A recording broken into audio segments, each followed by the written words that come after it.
Hello friends, welcome to my new video. तो दोस्तों, आज मैं आपसे बहुत ही इंपॉर्टेंट टॉपिक के बारे में बात कर रहा हूँ।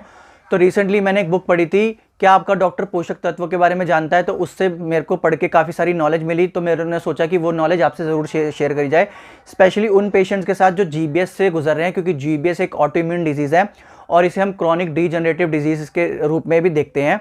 और क्रॉनिक डीजनरेटिव डिजीज़ वो होती हैं जो कि लंबे टाइम तक हमारी बॉडी में हो रही होती है, लेकिन हमें पता नहीं चलता कि हमारी बॉडी में कोई बीमारी है। लेकिन जब उसके सिम्टम्स आने लगते हैं तो तब तक बहुत ज़्यादा लेट हो चुका है और तब तक वो हमारे को बीमारी हो चुकी होती है। तो आज मैं इस वीडियो में आपसे ये शेयर करने वाला हूँ कि क्रॉनिक डीजनरेटिव डिजीज़ होती क्यों है और कैसे हम उसको प्रिवेंट कर सकते हैं। तो हमारे को पहले एक एग्जांपल से मैं आपको समझाना चाहूँगा, जो कि बहुत ही सिंपल है, जो कि आप समझ भी सकते हो। सपोज करो आपने एक सेब काटा और सेब को काट के बाहर रख दिया। तो जब आप शाम को उस सेब को देखोगे तो क्या होता है, वो सेब काला पड़ जाता है। तो काला क्यों पड़ जाता है? ऑक्सीडेटिव स्ट्रेस की वजह से। अब ऑक्सीडेटिव स्ट्रेस क्या होता है? जैसे ऑक्सीजन हमारे को जीने के लिए बहुत ज़रूरी है, तो ऑक्सीजन की वो पॉजिटिव साइड हो गई, और ऑक्सीजन की एक नेगेटिव भी साइड होती है जिसकी वजह से वो सेब शाम को काला हो जाता है, जिसे हम कहते हैं ऑक्सीडेटिव स्ट्रेस। तो ऑक्सीडेटिव स्ट्रेस हमारी बॉडी के अंदर भी होता है, और वो क्यों आता है हमारी बॉडी के अंदर, उसके कई सारे कारण हैं। जैसे कि कोई बंदा मान लो सिगरेट स्मोकिंग कर रहा है, उसके अंदर निकोटीन होता है, कोई तंबाकू खा रहा है, कोई ड्रग्स ले रहा है, तो उनके अंदर ऐसे सब्सटेंस है जो हमारी बॉडी को नहीं चाहिए। लेकिन जब हम उसको कंज्यूम करते हैं तो हमारी बॉडी को एडजस्ट करना पड़ता है, और एडजस्ट करने की वजह से क्या होता है कि बॉडी के अंदर फ्री रेडिकल्स या फिर ऑक्सीडेटिव स्ट्रेस जनरेट होता है, और वो ऑक्सीडेटिव स्ट्रेस जैसे सेब को काला कर देता है, वैसे हमारी बॉडी को भी अंदर से खराब करने लग जाता है। तो उसके कई सारे रीजन है, जैसे एक्सेसिव एक्सरसाइज। जैसे आपने कई सारे लोगों को देखा होगा जिम में बहुत हैवी वर्कआउट करते हैं और उनको हार्ट अटैक हो जाता है। क्यों? क्योंकि हैवी एक्सरसाइज करने से फ्री रेडिकल्स बहुत ज़्यादा जनरेट होते हैं और ऑक्सीडेटिव स्ट्रेस बॉडी में बहुत ज़्यादा बढ़ जाता है। एक्सेसिव स्ट्रेस, जब हम अपनी ज़िंदगी में बहुत ज़्यादा स्ट्रेस लेते हैं, उसकी वजह से भी हमारी बॉडी के अंदर ऑक्सीडेटिव स्ट्रेस जनरेट होता है। मेडिकेशन, जो ड्रग्स वाली प्रिस्क्राइब करते हैं हमारे को मेडिसिन डॉक्टर, उसके वजह से भी क्या है कि एक आउटसाइड सब्सटेंस होता है जो हमारी बॉडी को नहीं चाहिए, लेकिन उसको एब्जॉर्ब करना पड़ता है क्योंकि पेशेंट का ट्रीटमेंट चल रहा है, तो उसकी वजह से भी फ्री रेडिकल्स जनरेट होते हैं और ऑक्सीडेटिव स्ट्रेस हमारी बॉडी में बढ़ता है। उसके अलावा आपका एयर पोल्यूशन, हमारे फूड के और अंदर और जो वाटर के अंदर कंटैमिनेंट्स होते हैं, उसकी वजह से ऑक्सीडेटिव स्ट्रेस बढ़ता है। सन की हार्मफुल रेस की वजह से ऑक्सीडेटिव स्ट्रेस बढ़ता है। तो ये सारे कारण होते हैं जिसकी वजह से हमारी बॉडी के अंदर ऑक्सीडेटिव स्ट्रेस बढ़ता है। अब ऑक्सीडेटिव स्ट्रेस करता क्या है? सपोज करो आपके घर में सिक्योरिटी गार्ड नहीं है और 4 चोर घुस गए। अब सिक्योरिटी गार्ड नहीं है तो क्या होगा, वो चारों चोर 4 कमरे में घुसेंगे और सबको चुरा के ले जाएंगे। तो ऑक्सीडेटिव स्ट्रेस भी चोरों की तरह ही काम करता है। तो अगर हमारी बॉडी में कंप्लीट न्यूट्रिएंट्स नहीं होंगे तो क्या होगा कि वो जो ऑक्सीडेटिव स्ट्रेस है हमारी बॉडी को हार्म करना शुरू कर देगा। सपोज करो एग्जांपल के तौर पे हमारे हार्ट को न्यूट्रिएंट्स चाहिए, जैसे कि लेट्स सपोज उसको हार्ट को चाहिए ओमेगा 3 या फिर CoQ10, क्या कहते हैं, और एंटीऑक्सीडेंट होता है जो हमारी डाइट में कई बार बहुत कम होता है, तो हमारे को नेचुरल फूड से वो नहीं मिलता, और हम वो किसी सप्लीमेंट के द्वारा अपनी बॉडी में डाल भी नहीं रहे। तो उसकी वजह से क्या है कि हमारा जो हार्ट है उसके पास वो न्यूट्रिएंट्स नहीं है जो सिक्योरिटी गार्ड का काम करे। लेकिन ऑक्सीडेटिव स्ट्रेस चोरों की तरह आ गए हमारी बॉडी के अंदर, उन्होंने देखा कि हार्ट है और इसके पास कोई सिक्योरिटी गार्ड नहीं है, तो यहाँ पे चोरी करना बहुत आसान है। तो ऑक्सीडेटिव स्ट्रेस क्या है, आर्टरीज में घुसेंगे हार्ट की और उसको ब्लॉक कर देंगे और हार्ट अटैक की प्रॉब्लम हो जाएगी। अगर वो ऑक्सीडेटिव स्ट्रेस ब्रेन में घुस गए और ब्रेन के अंदर प्रॉपर न्यूट्रिएंट्स नहीं हुए सिक्योरिटी गार्ड की तरह, अगर वो काम नहीं कर रहे, तो ब्रेन की बीमारी हो जाएगी। अगर मान लो ब्लड में घुस गए तो ब्लड कैंसर हो सकता है, किसी के लंग में घुस गए तो लंग की प्रॉब्लम, आइज में घुस गए आइज की प्रॉब्लम, बोन्स में घुस गए, मान लो बोन के अंदर पूरा कैल्शियम नहीं है, न्यूट्रिएंट्स नहीं है, सिक्योरिटी गार्ड नहीं है, तो बोन की प्रॉब्लम हो जाएगी।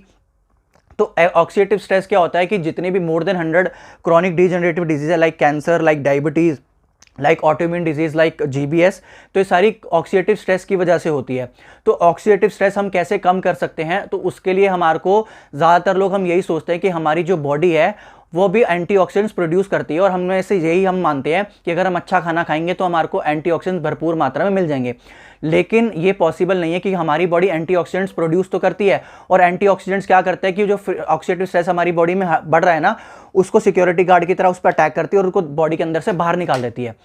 तो अब होता क्या है कि जो ऑक्सीडेटिव स्ट्रेस हमारी बॉडी के अंदर है तो उसको एंटीऑक्सीडेंट्स चाहिए काउंटर अटैक करने के लिए। लेकिन हमारी जो डाइट है अगर वो हेल्दी है तो उसकी वजह से भी हमारी बॉडी एंटीऑक्सीडेंट्स प्रोड्यूस करती है, लेकिन उतनी मात्रा में नहीं करती क्योंकि हमारे अंदर जो ऑक्सीडेटिव स्ट्रेस है वो डेली बेसिस पे कहीं ना कहीं से आ रहा है, लेकिन एंटीऑक्सीडेंट्स भरपूर मात्रा में हमारे को नहीं मिल रहे जैसे कि हमारे को 50-60 साल पहले मिलते थे, क्योंकि अब हमारे जो न्यूट्रिएंट्स और मिनरल्स हैं वो भी डिप्लीट हो गए खाने में और पीने में भी। तो इसलिए हमारे को सप्लीमेंटेशन करनी बहुत ज़्यादा इंपॉर्टेंट हो जाती है। अगर हम ऐसा नहीं करेंगे तो बॉडी के अंदर कंप्लीट न्यूट्रिएंट्स होंगे नहीं और फ्यूचर में हमारे को बीमारी हो जाएगी। और हम ये बिल्कुल भी नहीं सोच सकते कि आज अगर मैं फिट और हेल्दी हूँ तो कल भी मैं ऐसे ही रहूँगा, क्योंकि अगर हम अपनी प्रोएक्टिवली हेल्थ को प्रोटेक्ट नहीं करें तो कल को हमारी हेल्थ खराब होगी। और हेल्थ की रिस्पॉन्सिबिलिटी, ज़्यादातर लोग हम ये सोचते हैं कि अगर हम कल को बीमार हो गए हम डॉक्टर के पास चले जाएंगे, वो इलाज कर देगा। लेकिन अगर डॉक्टर के पास आप चले भी गए और इलाज भी करते हैं, लेकिन आपकी हेल्थ तो जैसे पहले थी वैसी तो नहीं रहेगी ना। जैसे अब जिन पेशेंट्स को जीबीएस हो चुका है, आज उनकी हेल्थ वैसी नहीं है जैसे जीबीएस से पहले थी। तो अगर आपने अपनी हेल्थ को लॉस्ट कर दिया तो रीगेन करना बहुत मुश्किल होता है। तो इट्स बेटर कि हम अपनी हेल्थ को प्रोएक्टिवली प्रोटेक्ट करें, क्योंकि ये रिस्पॉन्सिबिलिटी हमारी है, डॉक्टर की नहीं। क्योंकि कोई भी इंसान जो होता है वो सुबह शाम रात अपने अंदर इंटरेस्टेड होता है। तो आपकी हेल्थ की रिस्पॉन्सिबिलिटी या मेरी हेल्थ की रिस्पॉन्सिबिलिटी मेरी होनी चाहिए, ना कि मुझे किसी डॉक्टर पर डिपेंड करना चाहिए, अनलेस एंड अनटिल कोई इमरजेंसी केस हो। तो ये होगी बात। अब हमारे को अगर मान लो एंटीऑक्सीडेंट्स हमारी बॉडी के अंदर कंप्लीट मात्रा में नहीं होंगे और अगर हम सप्लीमेंट्स नहीं लेंगे और हम यही सोचेंगे डाइट से पूरा हो जाएगा, तो ऐसा नहीं है। मान लो अगर मैं आपको बोलूं कि आप रोज 20 संतरे खाओ विटामिन सी के लिए, तो आप नहीं खा पाओगे। मैं बोलूं आपको हाफ किलो क्या कहते हैं फिश खानी है जिससे कि आपके अंदर विटामिन B12 की कमी हो, तो आप नहीं खा सकते। एक दिन खा लोगे, 2 दिन खा लोगे, लेकिन रोज नहीं खा सकते। मैं आपको बोलूँ 20 सेब रोज खाओ, 10 सेब रोज खाओ, तो आप नहीं खा सकते। तो उसके लिए सप्लीमेंटेशन बहुत जरूरी होता है। और हमारे साथ क्या होता है कि हम सप्लीमेंटेशन को ड्रग्स की तरह समझते हैं। अगर मैं विटामिन सी का सप्लीमेंट लेता हूं तो विटामिन सी तो मेरी बॉडी को वैसे भी चाहिए, लेकिन मैं इतनी मात्रा में संतरे नहीं खा सकता या आंवला नहीं खा सकता या नींबू नहीं ले सकता, तो मैं सप्लीमेंटेशन ऐड कर रहा हूं।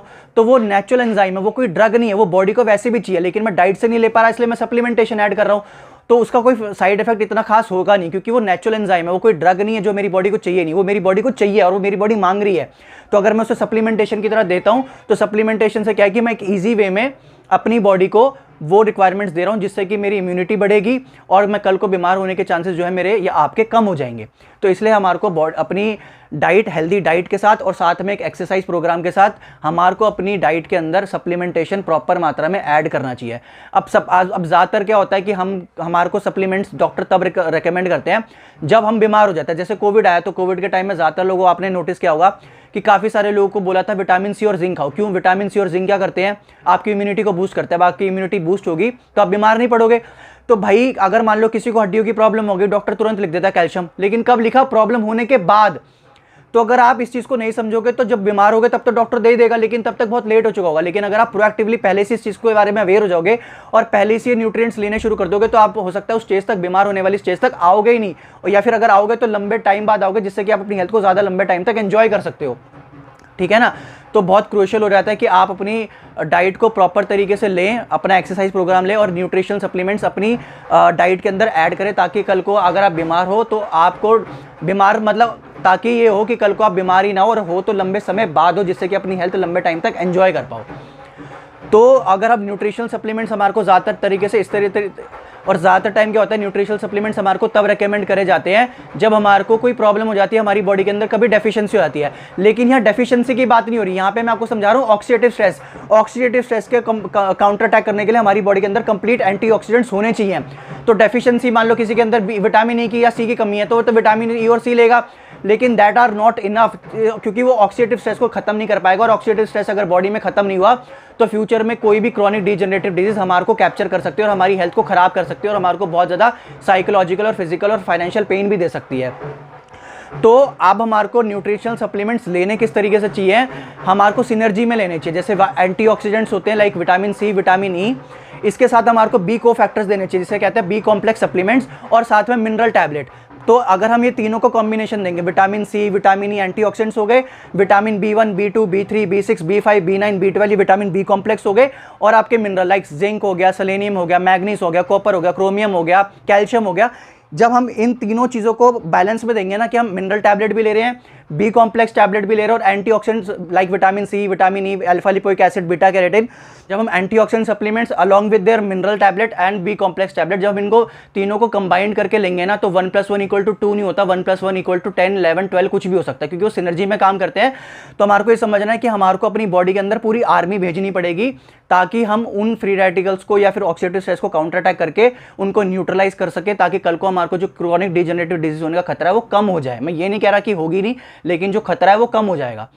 और ज़्यादातर लोग ये भी सोचते हैं कि अगर हम मल्टीविटामिन ले लें, तो मल्टीविटामिन तो ज़्यादा इफेक्टिव नहीं होती, क्योंकि मल्टीविटामिन में अगर आप देखोगे तो जो क्वांटिटी होती है बहुत कम होती है। तो वो आप ये तो साइकोलॉजिकल एक खुशी होगी कि हाँ मैं मल्टीविटामिन ले रहा हूँ, मेरे को सारे न्यूट्रिएंट्स एक ही टैबलेट में मिल रहे हैं, लेकिन जो उसकी मात्रा है वो बहुत कम है, तो वो बॉडी के अंदर इफेक्टिव रिजल्ट आपको नहीं देगी, तो उसका भी लेने का इतना फ़ायदा नहीं है। तो सबसे ज़्यादा सिनर्जी में काम कराने के लिए क्या है कि एक मिनरल टैबलेट हो गई, एंटीऑक्सीडेंट्स हो गए, विटामिन सी, विटामिन ए बहुत कॉमन है, और आपकी एक मिनरल टैबलेट होगी। जब ये तीनों कंबाइंड करके लोगे तो सिनर्जी में काम करेंगे और बॉडी के अंदर जो नेचुरल इम्यून सिस्टम है और जो बॉडी की रिकवरी है वो बहुत ज़्यादा एनहांस हो जाएगी, और फ्यूचर में जो अगर आपकी कोई प्रॉब्लम भी चल रही है वो भी ठीक होगी, और फ्यूचर में कोई क्रॉनिक डिजनरेटिव डिजीज होने का खतरा भी कम हो जाएगा। तो इसीलिए न्यूट्रिशन सप्लीमेंट्स लो, इस चीज़ का वेट मत करो कि कल को बीमार होंगे तब डॉक्टर लिखेगा तब लेंगे, तब तक बहुत लेट हो जाएगा। तो हेल्थ को प्रोटेक्ट करने के लिए बहुत अच्छी बुक है कि आपका डॉक्टर पोषक तत्व के बारे में जानता है, what your doctor doesn't know about nutritional medicine, ये आप पढ़ सकते हो। और अगर आप नहीं पढ़ सकते तो मैंने वीडियो से आपको इस बुक के बारे में समझाने का एक्सप्लेन किया कि क्या इस बुक में समझाया गया है। तो बेसिकली इसमें यही समझाया कि ऑक्सीडेटिव स्ट्रेस जो होता है वो 100+ क्रॉनिक डिजनरेटिव डिजीज का रूट कॉज होता है। उसको काउंटर अटैक करने के लिए हमारे को बॉडी के अंदर इनफ एंटीऑक्सीडेंट्स चाहिए जिसकी वजह से वो न्यूट्रलाइज हो सके, और कल को हमारे जो क्रॉनिक डिजनरेटिव डिजीज होने का खतरा है, चाहे वो हार्ट अटैक हो या कैंसर हो या डायबिटीज़ हो, वो कम हो जाए और हम अपनी हेल्थ को ज़्यादा लंबे टाइम तक एंजॉय कर सकें। और ये भी समझना है कि ये कोई ड्रग्स नहीं है, ये नेचुरल एंजाइम्स हैं जो हम फूड से नहीं ले सकते, तो हम सप्लीमेंट ऐड कर रहे हैं, और ये बॉडी को हमारी रिक्वायरमेंट है। ये कोई हम ड्रग नहीं ले रहे, कोई स्टेरॉइड नहीं ले रहे, दीज आर नेचुरल एंजाइम्स। हाँ, बस ये ध्यान रखना कि जहाँ से भी लो वो ओरिजिनल होना चाहिए, ऑथेंटिक होना चाहिए। मोस्ट प्रॉब्ली अगर आप केमिस्ट शॉप से लो तो सबसे बेस्ट होता है और सबसे चीप होता है और सबसे ज़्यादा इफेक्टिव भी होता है। तो आशा करता हूँ कि ये वीडियो आपको पसंद आई हो। मैं बहुत टाइम से इस टॉपिक के बारे में बात करना चाह रहा था, और मुझे लगता है अगर आप इस चीज़ को समझ जाओगे तो बहुत सिंपल चीज़ है, और ये आपकी हेल्थ को काफ़ी ज़्यादा इंप्रूव कर सकता है। और मैंने ये रियलाइज़ किया कि health is the real wealth. अगर आपके पास पैसा है लेकिन हेल्थ नहीं है तो उस पैसे का कोई फ़ायदा नहीं है। तो अपनी हेल्थ को प्रोटेक्ट करना हमारी रिस्पॉन्सिबिलिटी है सबसे पहले, और कोई भी इमरजेंसी केस है तो हमारे को डॉक्टर के पास डेफिनेटली जाना चाहिए, लेकिन सबसे पहले हेल्थ की रिस्पॉन्सिबिलिटी मेरी और आपकी खुद की है।